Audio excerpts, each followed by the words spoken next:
We are over halfway with our study on the Ten Commandments. So this is be the second half, and is it going to be the easier half? Yeah, I don't know, maybe. Are you awake? Yeah, maybe. Hopefully we'll wake. Yeah. Okay, so just as a review, one more time, the first commandment is you shall have no other gods before me. What's it? 1A. You shall not have like idols. Close enough for horseshoes and hand grenades. Okay. Ashley, what's number 2? Has to do with names.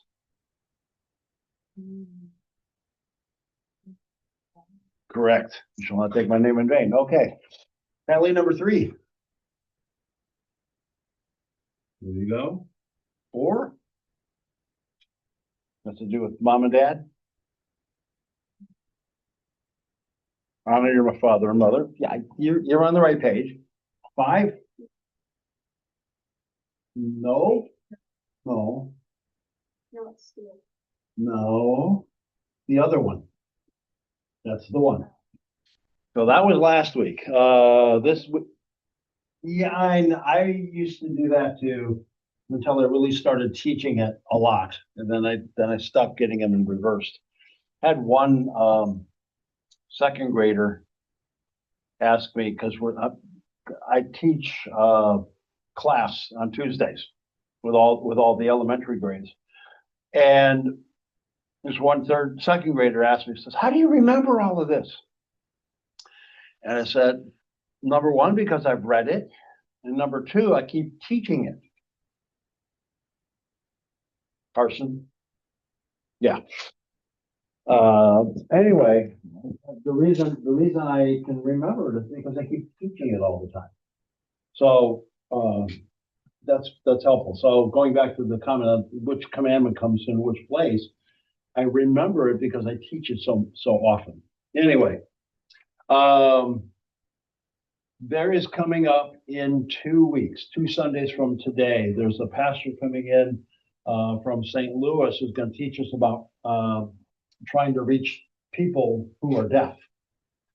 And right now, I don't have a schedule to go with the rest of the adults for the Sunday school time. I'll let you all know specifically by next week, and your moms and dads know.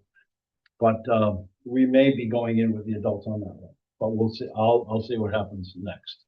Okay, so quiz bowl time. Are we awake enough to do?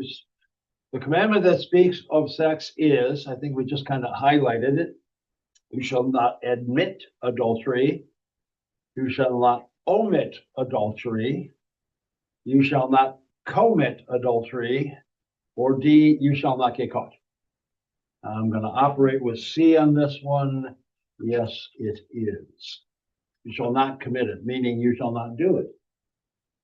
So the next question then becomes, the dictionary defines adultery as sex with someone who is not your spouse, sex between adults, or D, sex between non-consenting adults. Okay. I'm going to go with B. That's someone who is not your spouse. So if you have a physical relationship with somebody that you're not married to, well, that's adultery. Jesus has something to say about this a little bit later too. I'll get to that in a minute. According to one recent study, now this recent study is probably going to be about 5-10 years old by now. Sexual content appears in what percentage of all TV programs? 64%, 70%, 50%, or D, 13%. Yeah, this is going to be an awakening thing. Okay, I got an A. How about B? 70% of the programs have some form of sexual content. Now, they can only, quote unquote, go so far on television, but at minimum, having somebody kissing with one another and other things from there. So, yeah, 70%.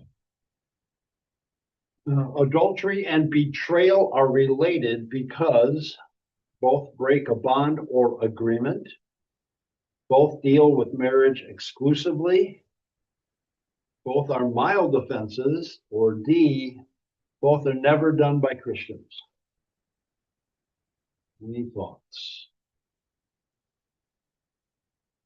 A, both break a bond or agreement. Okay, let's say, for example, when people get married, especially when they get married in a church, they pledge or they make an oath, or they say, this is what I'm going to do. I am going to live with you no matter what may happen in life. Good morning, Mr. Tyler. I will live with you, good times, bad times, sickness and in health, financial problems, forsaking all others. That's what we say in our worship service when I ask a person to say, yes, this is what I will do when they get married. Adultery and betrayal are similar in the context of they both break that bond or agreement. If I betray somebody, meaning, let's say, for example, Miss Ashley, I'm your best friend, and you can tell me stuff in your life, right? What happens if that best friend tells somebody else what's going on with you? Well, that's gossip, definitely, for sure, but it's also a betrayal. Well, betrayal, good morning, Miss Gracie. A betrayal in marriage many times is with adultery. I'm now having a relationship with somebody else that's not my husband or not my wife. So that's where adultery and betrayal are related. God's design and plan for sex includes pleasure, procreation, which means making babies. C, bonding two people for life according to Jesus. Or D, all of the above and then some. I'm going to operate with D on this one also. I can say this, being in a marriage, I can say the sexual activity is fun. It can be used to making children. And it's also this wonderful bond, this linkage between a man and a woman that is, it's an expression of the two shall become one. God says back in Genesis, when talking about, Adam and Eve, what did he say about that? And the two shall become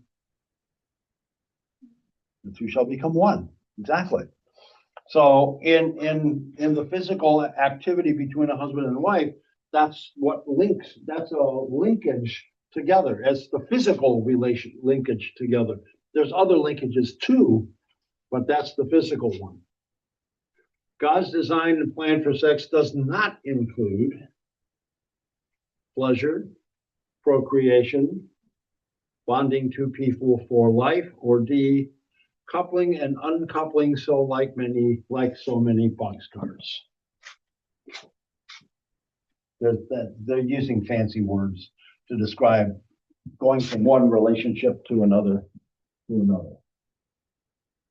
and having the physical side of the relationships. I think we're going to go with the coupling and uncoupling. In other words, when you guys are looking for seeking out that special person for each of you, what's one of the things you want to focus on in that special relationship? That's one thing you want to look for. So if you're looking for someone to spend time with, what do you want in that person? That's one of the things you would like to have. What characteristic that person would have. Well, let's say he is a nice person. Okay, well, why not I be able to spend time with nice people? How about we want to spend time with people who respect us? Okay, that's a good thing to look for, is respect. Definitely we want to be looking for someone that we might be able to love at some point in time. There's some intangible quality that we're looking for. But someone who respects the relationship, not wanting to be physical too soon. Okay? In other words, we don't want to be physical with somebody before I'm ready to commit my entire life to him or my entire life to her. I don't want to spend the physical side, because what happens if it doesn't work? That can be dangerous for sure, but there's other challenges that's going on there. In other words, this commandment's not about a sexual relationship. It's about relationships, connecting to one another, seeking people who I want to spend the rest of my life with. The Sixth Commandment has to do with sexual language being pure and honorable, sexual conduct being pure and honorable, husbands and wives loving and respecting each other, or D, all of the above. I think it's going to be B, like D. Language being pure and honorable. You know, I want to use words that will be honoring my spouse, my wife, or my husband. I want to be able to use words that would give them affirmation as well as being, glory to God. We don't want to use coarse language. That's a wonderful, nice way of saying other things. Sexual conduct being pure and honorable. Luther talks about the relationship being pure and honorable. Those are his words. What pure and honorable? Meaning I'm married to my husband, or I'm married to my wife, and this is where it stays. It doesn't go anywhere else. That's pure and honorable. And husbands and wives loving and respecting each other. Again, like I mentioned, the marriage vows previously. The marriage vows are there to help us focus our attention on who we're with. So, very special. If someone is guilty of sexual sin, according to 1 John 1, verse 9, they should be stoned. Okay. Go to jail. Go directly to jail. That kind of sounds like Monopoly. Confess and sin no more. Or D, be hung on a cross. I'm sorry? I'm going to go with C myself. Exactly. But if we go back a second, remember after Mary was told by Gabriel that she was going to have the Son of God, right? She's unmarried. She hasn't been with her then fiance as of yet, Joseph. And now all of a sudden she's pregnant. If you didn't know the story, thought would be, and Joseph thought this, the thought would be, my future wife is having a relationship with another man, and this other man got her pregnant. It wasn't until God reminded Joseph that, no, your wife to be has been faithful and will always be faithful. This is an extraordinary special event that has happened. But Joseph, before God told him that, had desired to, quote unquote, divorce Mary quietly. What was that going to keep from happening? Be stoned. That is the Old Testament law. When someone had an adultery and you got found out, they were supposed to stone her to death. You remember the story with Jesus? And there was a crowd of people around them, and all of a sudden here comes a group of people that bring in a woman, and she basically kind of toss this poor woman in front of Jesus. And she's like really, really scared. They said, this woman was caught in adultery. The law says we should stone her to death. What do you think? And Jesus is just going, he's just moving his feet in the dirt. Doing it. Like nothing. He was like, okay, are you not taking this seriously, people think? And then Jesus says one word. Not one word. Let whoever is without sin throw the first stone. In other words, what Jesus is saying is, I'm a sinful person too. This woman was caught in a sinful person, but that doesn't give me the right to judge her or to be in judgment over her, because I'm a sinner just like she is. So all of a sudden the crowd looked at each other and then they just kind of dispersed.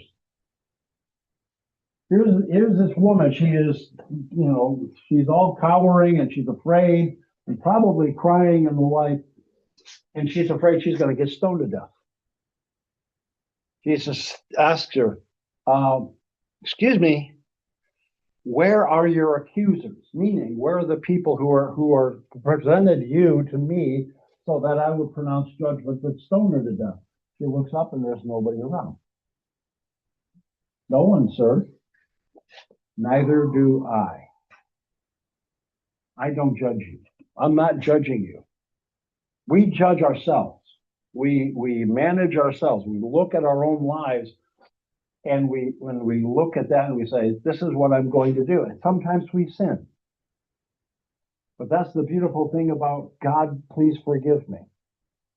The beautiful thing about being in a forgiven relationship with God. So what did Jesus say to her after she said no one? Any thoughts, any remembrance? Go and sin no more. So he forgave her and gave her this, in a sense, a command. Don't do this again. Now, we have no idea what the woman did after that. That was the end of the episode. But the reality is, that's what could have happened to her. But Jesus said, I forgive you. And so that's what happens to us when we confess and sin no more. We say to God, God, I am sorry for what I have done, no matter what the sin may be. We've got 10 different commandments that define what sin is. And we're in commandment number 6. Anyway, so confess and sin no more. Which of the following did Jesus not say about sex? A man shall leave his father and mother and be joined to his wife. The two shall become one flesh. They are no longer two, but one. What God has joined together, let no one bother separate. Or D, if you can't be with the one you love, love the one you're with. Oh, that's an old song from the 1970s, by the way. That's a line from it. So, what did Jesus not say? And I gave the answer away already. D. Jesus also said something about sex. Let's back up a little bit here. Everything related to sex, this is about marriage, this is about marriage, this is about marriage. So all 3 of those comments he said are about marriage. And Jesus said, also, when you look at someone in an improper manner, like you look and go, whoa, guess what happens? You've already committed adultery. Just by the look. So we need to be cautious about what we say, what we do, and how we think. But the reality simply is the activity of sex belongs between a husband and wife with whom with whom they are married to one another. And that's definitely not a thing to think. Okay, Exodus 20, verse 14 is really about respect and honesty, love and commitment, treating sex as a wonderful gift within the bonds of marriage. Wait for it. All of the above. I think we're going to go with D. That's all of the above. That's right. It's all about love, respect, honesty, and commitment. And it's a joy to have together with one another. Okay. Moving. Go on. Keep.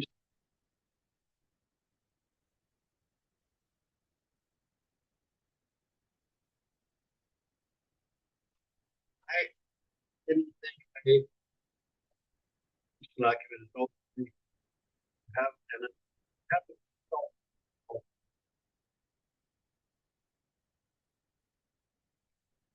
Thank you.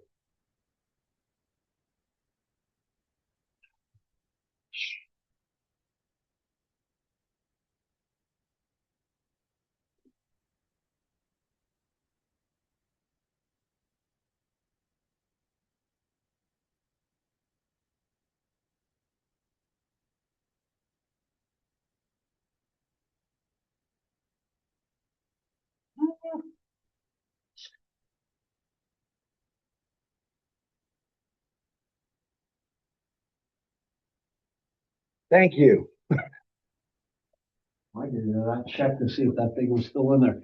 Okay, let's take a look at this wonderful picture. What does it remind you of? That's the picture of an actual Bible event right there. Any thoughts? Okay, well, who's the person sitting on the right? Who do you think it would? You say that with yeah, that's Jesus sitting on the right. What is he sitting next to? A well. Who was the woman on the left? She washed his, or wait, no, those two. That's a different one. She is a woman who lives in a region called Samaria, called Samaritan woman. Now, that well is also known as Jacob's well. It's a well when Jacob lived in that area, he and his sons put that well in. Well, she came there, and if you look what she's carrying a vase or a jar. She was going to go in there and get some water. And so Jesus sitting next to the well, his friends have gone into the town to go get food. And he says, would you be willing to give me some water? Well, she goes, well, you don't have anything to get the water with, and the well is deep. What do you get? And anyway, they start to engage in a dialogue. And he says to her, you have been with 3 men, and the third man you are currently with is not your husband. So Jesus says, I know who you are. And that got her attention. How does he know? I've never met this man before. How do you know who I am? And she begins to think, and she says, we have been told that there's this a person who's called the Messiah is going to be coming, and he will tell us all things. She's beginning to put the process together that who Jesus is. And Jesus goes, well, I am the one you're talking about. So he's addressing her marital relationships. She'd been married before, her husband passed away, but then the man she is living with currently is not her husband. But Jesus does not accuse her of anything, but he recognizes the truth, the reality of the truth that was. And so what did she do? She ran home. I don't think Jesus ever got any water, doesn't say. But she ran home back to town and told everybody, I think the guy we've been looking for is over by the well. And so here in this whole episode is this wonderful forgiveness of sins that Jesus gives. So, okay, why did I not check this? Because I'm not going to give out chocolate. Anyway, but take a small nibble, wrap it up again. In other words, what you're trying to get at is how special relationship with the relationship between a man and a woman really is. It's very special to the where it's like, okay, I get this. That's old school has been saying is the courting process. The time we spend getting to know one another. Hence, just take a taste of it. This might be it. Take another test. This is getting better. And then eventually, then she's saying, this is it. I give myself to you, kind of thing. Okay. Let's talk about King David a minute. King David was a wonderful man after God's own heart. But King David was also a very dumb human being.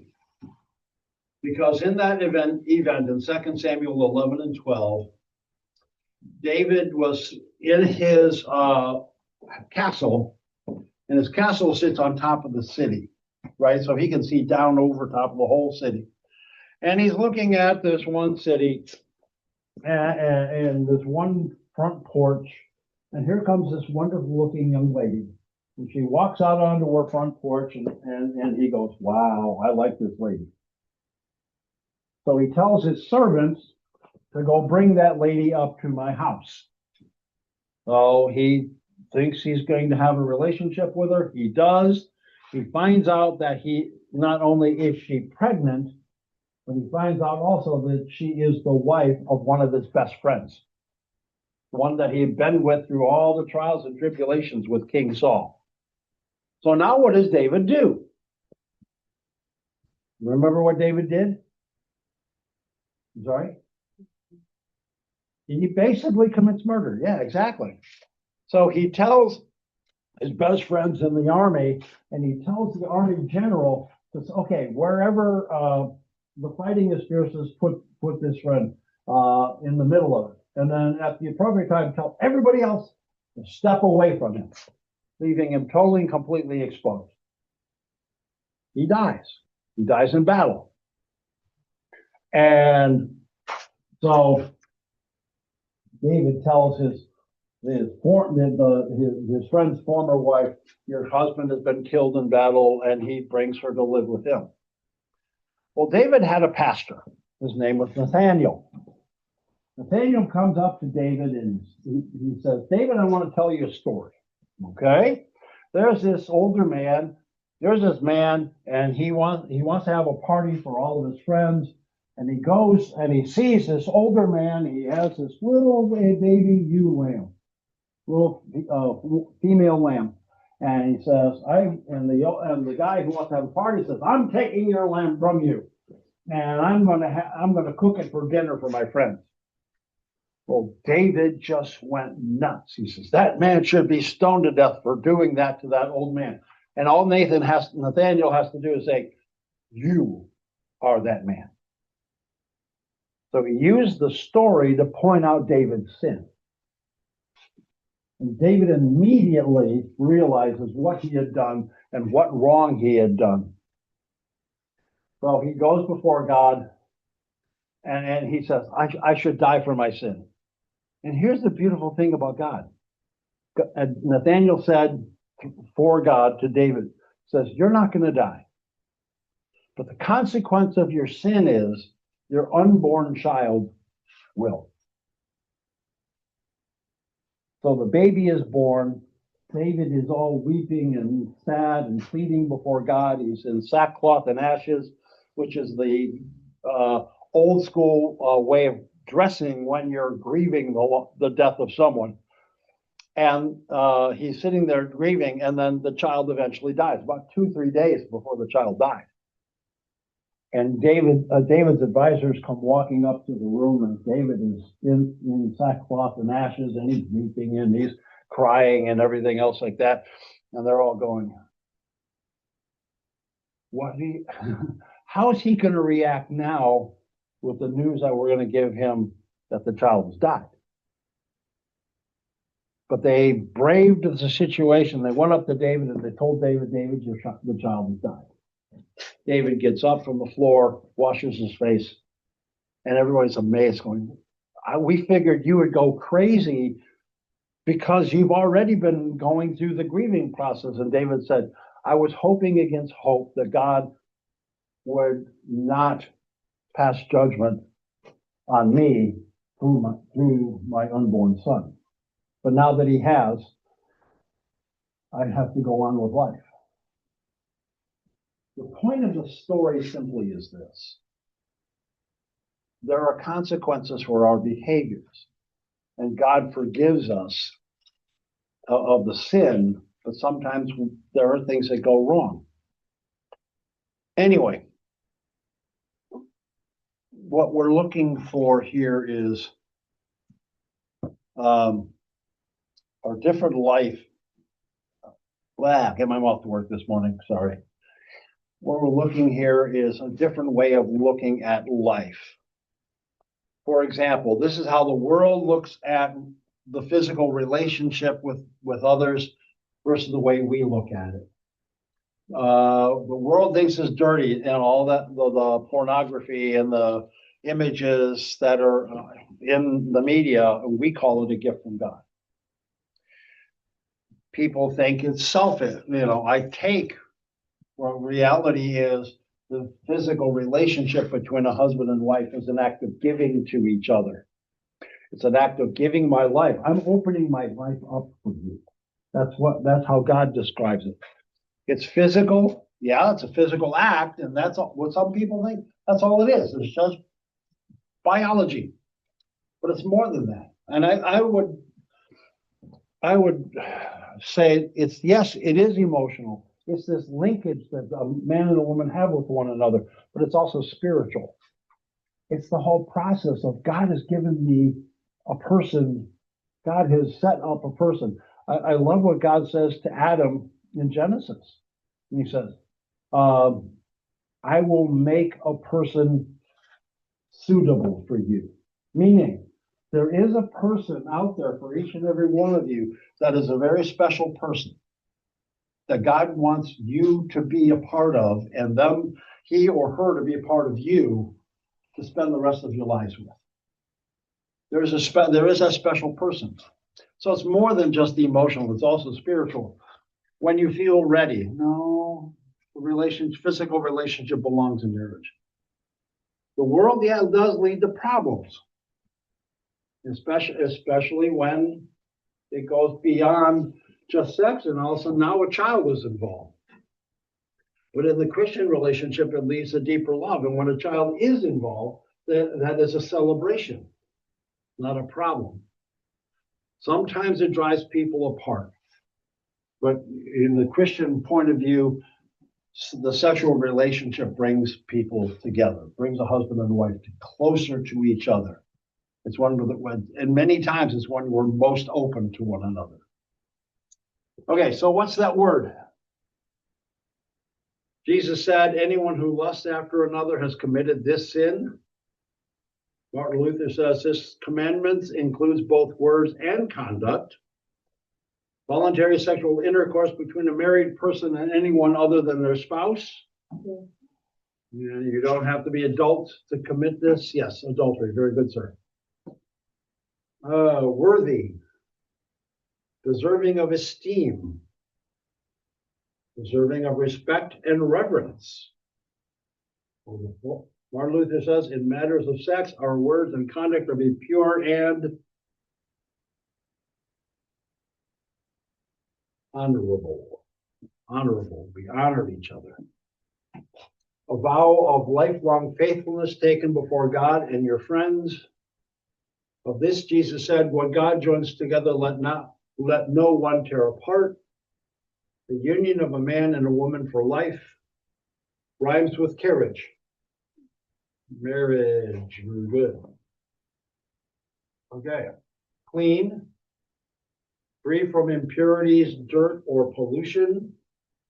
Complete. Or Martin Luther says, in matters of sex, our words are to be blank and honorable. Pure. Very good. Of this, Jesus said, the two shall become one, and whatever God joins together, let no one tear apart. A gift from God for men and women to enjoy in marriage, much more than mere sexual intercourse, or D, a sacred experience. Cute. He gave it away. Yeah, sex. Okay, so we have this wonderful opportunity. Our theme verse, you shall not commit adultery. That's just a wonderful expression. Okay.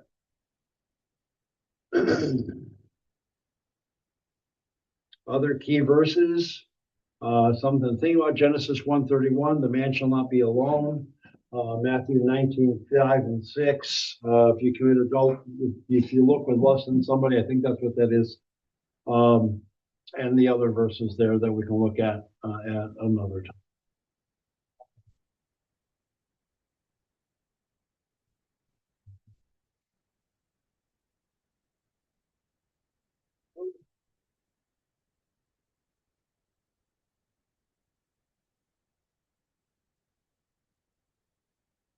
That's still what they did.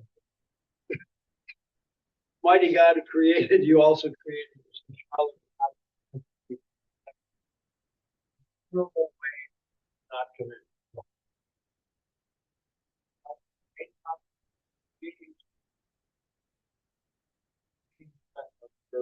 Honorable,